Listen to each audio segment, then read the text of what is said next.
Hello बच्चों, कैसे हो आप लोग। सबसे पहले तो आप सभी को 26 जनवरी को बहुत बहुत शुभकामनाएं। और यदि ये वीडियो थोड़ी लेट पहुंच रही है तो कोई दिक्कत नहीं।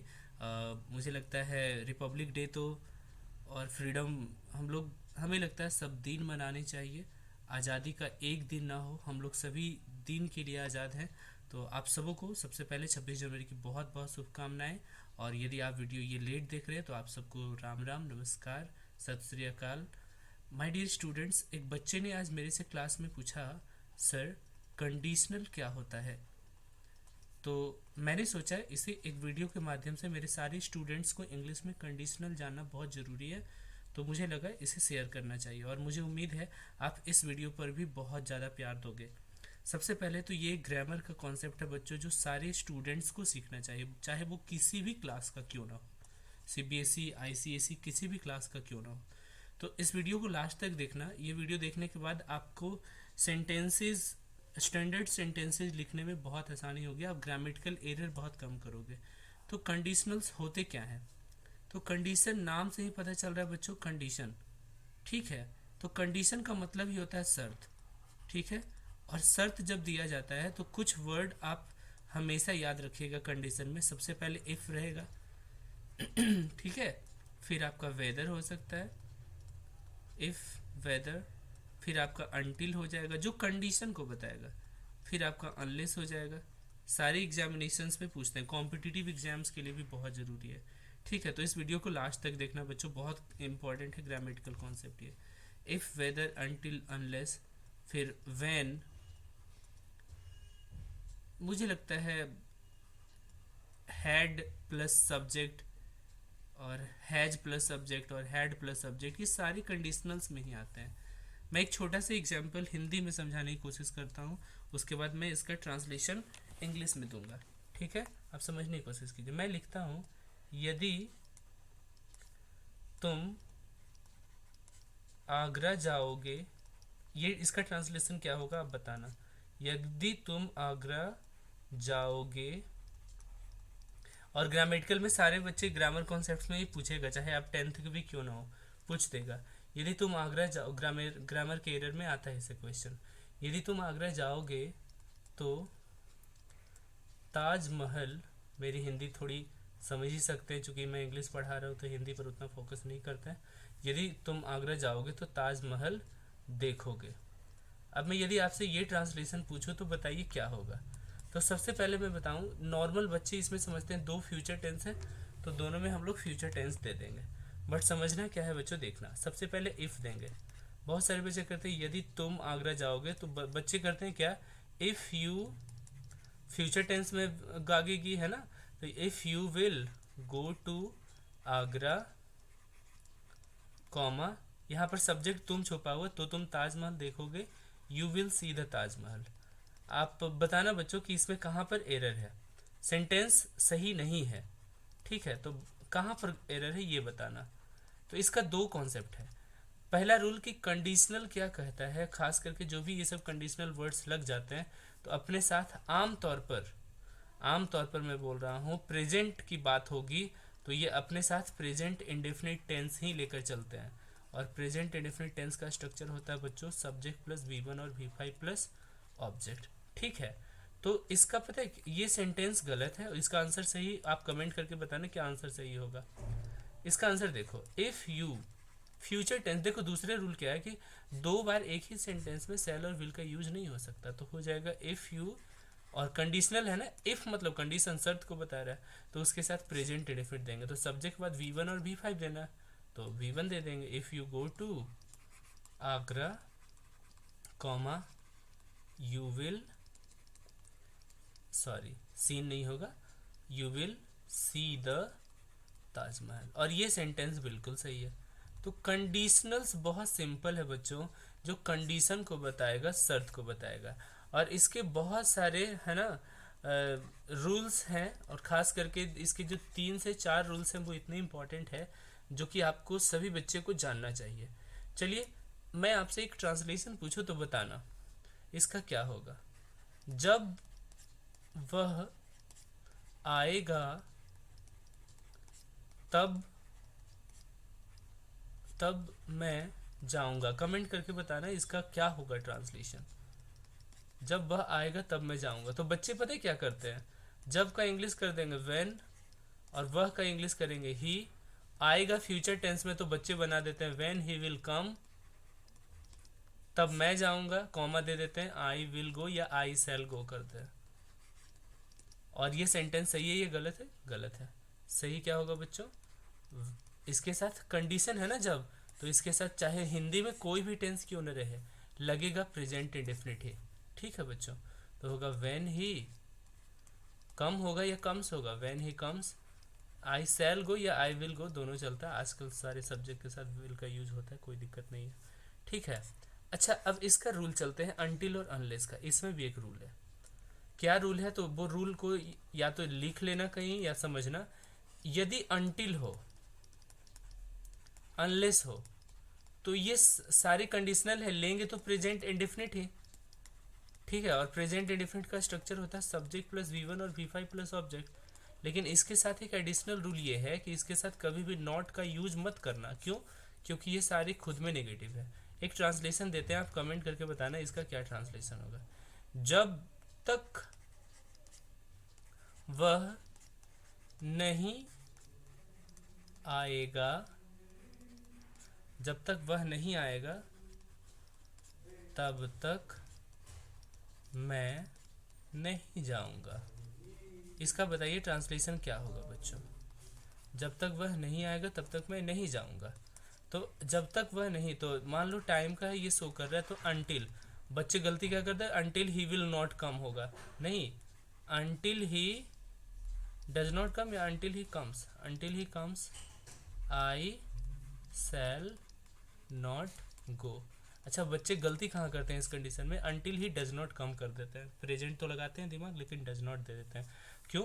अनटिल और अनलेस चूंकि खुद नेगेटिव है, तो इसके साथ नॉट का यूज नहीं लगेगा। यदि आपको ये समझ आ रहा है तो वीडियो को लाइक और शेयर जरूर करना, जितना ज़्यादा स्टूडेंट्स तक आप लोग पहुँचाना। अगला एक इसका एस्पेक्ट क्या कहता है रूल, वो समझना बच्चों। यदि बात हो पास्ट टेंस की, यदि बात हो पास्ट टेंस की, ठीक है, तो उसमें सब इफ या कंडीशनल जितने वर्ड्स हैं, इफ वेदर या व्हेन जो भी वर्ड्स हैं, उसके साथ सब्जेक्ट के साथ हैड प्लस V3 का यूज होता है। ये लिख लेना कॉपी में। और उसके बाद वाला जो पार्ट, अगला पार्ट होगा, वो सब्जेक्ट के बाद वुड, चलो एक पहले है ना, वुड हैव प्लस V3 का यूज होता है। एक ट्रांसलेशन मैं बताता हूँ, जरा समझना, है ना। यदि वह आगरा गया होता, यदि वह आगरा गया होता तो ताजमहल देखा होता। इसका ट्रांसलेशन क्या होगा बच्चों, बताओ।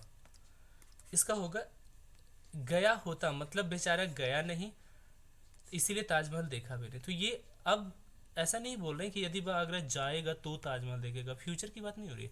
अब वो बेचारा गया भी नहीं, ताजमहल देखा भी नहीं, तो ये पास्ट का बात हो गया।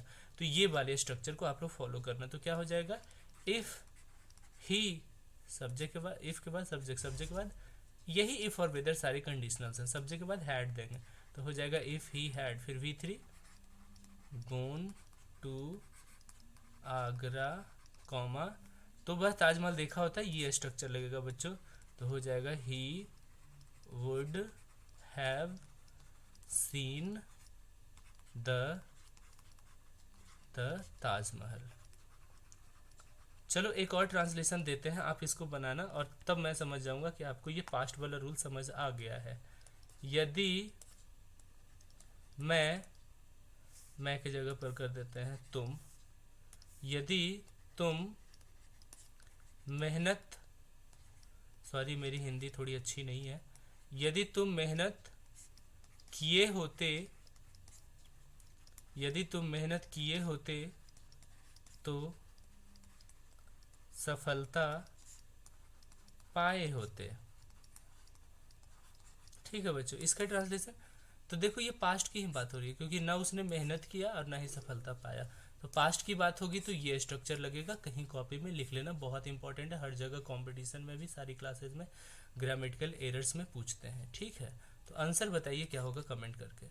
इफ़ यू, है ना, उसके बाद सब्जेक्ट के बाद हैड देंगे, तो if you had worked hard कर देते हैं, या लेवर्ड हार्ड, कोई दिक्कत नहीं। If you had worked hard comma you, subject के बाद would plus have plus V3 देंगे, तो यू वुड हैव सक्सीडेड भी दे सकते हो, नहीं तो कर दो you would have got success, ठीक है बच्चों। और ये एक पास्ट का कॉन्सेप्ट हो गया।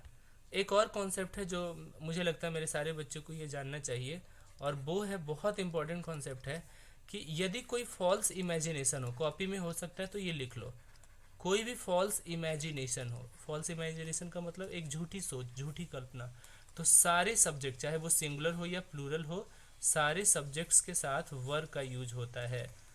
जैसे एक ट्रांसलेशन में देता हूँ, इसका बनाने की कोशिश करना क्या होगा। यदि मैं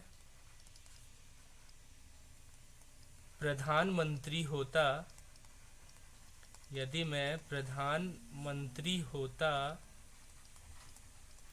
तो, यदि मैं प्रधानमंत्री होता तो सारे परीक्षाओं को हटा देता। ऐसा आमतौर पर होना नहीं चाहिए, बट ऐसे ही समझाने के लिए मैं बता रहा हूँ। यदि मैं प्रधानमंत्री होता तो सारी परीक्षाओं को हटा देता, क्या होगा ट्रांसलेशन। तो अभी तो मैं प्रधानमंत्री नहीं हो सकता ना बच्चों, तो ये फॉल्स इमेजिनेशन है, तो सारे सब्जेक्ट के साथ वर लगेगा। जैसे आई के साथ तो आमतौर पर वॉज लगता है, लेकिन यहाँ वर लगेगा। क्या होगा बच्चों, if I were the prime minister, if I were the prime minister, ठीक है, आई के साथ वॉज लगता है, लेकिन यहाँ वर्ड क्यों लगेगा, क्योंकि ये फॉल्स इमेजिनेशन है, अभी हम प्रधानमंत्री हो नहीं सकते हैं, ठीक है। तो if I were the prime minister I would, if I were the prime minister I would abolish all the exams, I would abolish all the exams, ठीक है बच्चों। चलो इसी से मिलता जुलता आपसे एक ट्रांसलेशन पूछते हैं, कमेंट करके जरूर बताना। चलिए, यदि वह राजा होता, यदि वह राजा होता तो गरीबों के बीच कंबल बांटता, यदि वह राजा होता तो गरीबों के बीच कंबल बांटता। बताइए इसका ट्रांसलेशन जल्दी से कमेंट करके क्या होगा। इफ ही, अभी तो राजा नहीं है इसीलिए तो बोल रहा है ना, अभी है नहीं तभी तो बोल रहा है, यदि वह राजा होता तो गरीबों के बीच कंबल बांटता, तो हो जाएगा बच्चों if he were the king, या if he were a king, a कर देते हैं, ही वुड, यहाँ पर सब्जेक्ट में वह छुपा हुआ है क्योंकि यहाँ है वह, तो ही वुड, सब्जेक्ट के बाद वुड लगता है फॉल्स इमेजिनेशन में, तो ही वुड क्या, बांटना का क्या होगा इंग्लिश बच्चों, बांटना का English distribute, he would distribute, क्या बच्चों, ब्लैंकेट्स बांटता ना, तो he would distribute blankets among the poor. Comment करके बताना बिटवीन का यूज़ कहाँ होता है और अमंग का यूज़ कहाँ होता है। वैसे मैं सारे बच्चों को बता दूं, यदि दो के बीच में बात हो रही है, मैं हिंदी में लिख दूं, यदि दो के बीच की बात हो रही है तो बिटवीन का यूज होगा बच्चों, और दो से ज़्यादा की बात हो रही है ना, तो वहाँ पर अमंग का यूज होगा। जैसे मैं अमित और अंकिता के बीच प्राइज बांट रहा हूँ, ठीक है, तो दो ही बच्चों के बीच बांट रहे हैं ना प्राइज, तो मैं बोलूँगा I am distributing prizes between Amit and Ankita. लेकिन अमित, अंकिता, सोनू, अमन सब रहे, सोनू, अमन, मतलब मान लो पूरे क्लास बच्चों को बांटना हो तो बोलेंगे I am distributing prizes between Sonu, Aman, Ankit होगा नहीं, among Sonu, Aman, Ankit and all, या शॉर्ट में चलो I am distributing prizes among the students. तो मुझे उम्मीद है ये वीडियो आपको छोटा सा बहुत अच्छा लगा होगा, कंडीशंस को बताता है, इफ़, अनटिल, अनलेस, वेदर। और यदि ये वीडियो आपको पसंद आया बच्चों तो इस वीडियो को ज़्यादा से ज़्यादा लाइक और शेयर करना, सारे स्टूडेंट्स तक पहुंचने चाहिए ये वीडियो, और आप नए हो तो इस चैनल को सब्सक्राइब करना। Thank you everyone, see you in the next class.